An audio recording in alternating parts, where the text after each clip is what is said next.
Now for much more on everything playing out tomorrow, the elections here, we're joined in the studio by Josh Hasten. He's the international spokesperson for the Gush Etzion in the southern West Bank, and Tomer Resnick. He's the Secretary General of Meretz. Thank you both for being with us here. Thanks so much. Let's take a look at it. We're going into this third election now. The first election, the results came out. It was like the two sides saying, all right, we'll get them in the next round. Second election came around, all the talk about unity coming together. What's the outcome? What's this next election about, Josh? How do you see things? Well, we'll find out in about 36 hours from now. Is unity still on the table? I mean, is this the concept? Listen, right now, the polls show that Likud has taken a slight lead. So will they be able to put together a small, narrow coalition? That's really the question. I heard you talking before about you called it the Jewish power, the Otzma party deciding not to drop out of the election. I think that's a shame, whether you agree with them or not ideologically. I think that'll hurt the right wing. I think that's a big mistake for them to not to drop out at this juncture. So it remains to be seen. I know that's what Netanyahu is going for. He's going for a right coalition. In the last couple of days, I have not heard any talks really about unity. I think they're going for it all there with the Likud, especially focusing on security and the economy in their platforms. Tomer, how do you see it? How could these parties work together still going forward, the blue and white and Likud, or is that off the table at this point? Actually, it remains to be unclear. I have to say that ideologically, if you look at some parts of blue and white, you see that they are not that far from Likud, or even, some of them are to the right of the Likud. Sure, you look at Tzvika Hauser, Yoaz Hendel, and even Bogi Ya'alon. Yeah, the issues aren't they are what differentiates. Anti-corruption, but when you look at the political issues, they are very much right-wing. What we, as Labor Gesher Meretz, aspire to is a government of change of policy. And that government should be led by Kahol Lavan, blue and white, but it should be also with Labor Gesher Meretz, and yes, we say with the joint Arab list.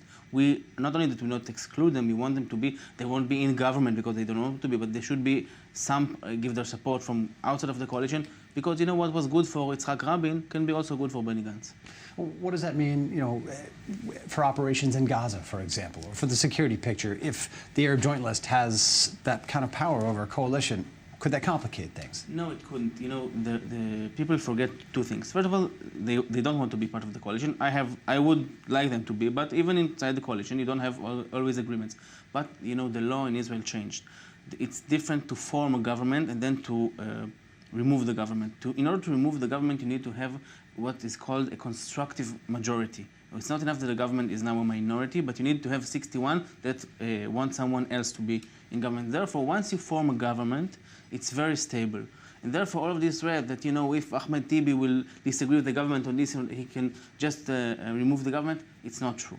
And therefore, I think we should not be afraid of cooperating with, by the way, I do not exclude even the ULTRA-ORTHODOX party, which I disagree with.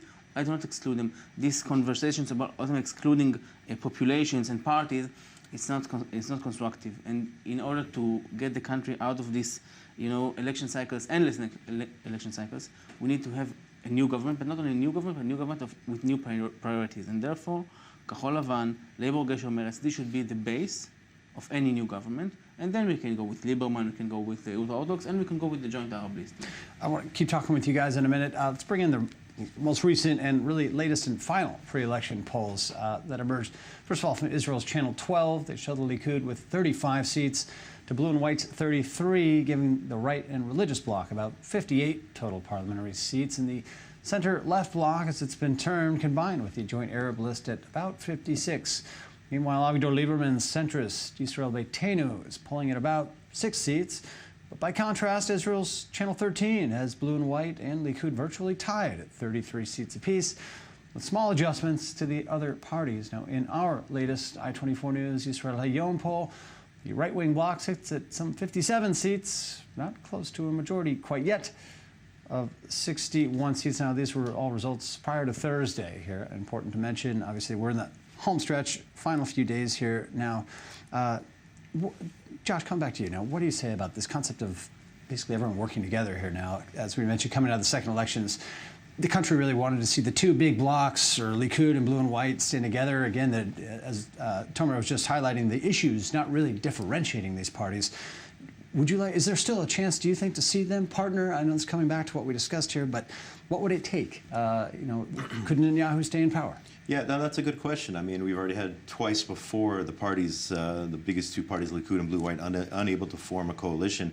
I mean, I think it might take, again, referring to a Likud-led government without Blue and White, I think it would take, perhaps, it depends on Avigdor Lieberman, of course, and his role as kingmaker as he's been in the past.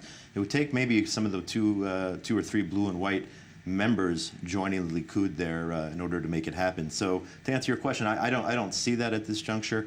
I think Likud is still going for full force towards trying to form a government without Blue and White, but it will take some help. I will say, though, my new friend here from the Meretz party, and of course, we don't see probably eye to eye on a lot of the issues, but I would tell the voters who are already voting left, I would encourage them, and this is an endorsement, I would say go ahead and vote for the Meretz party, the coalition that they have, as opposed to Blue and White.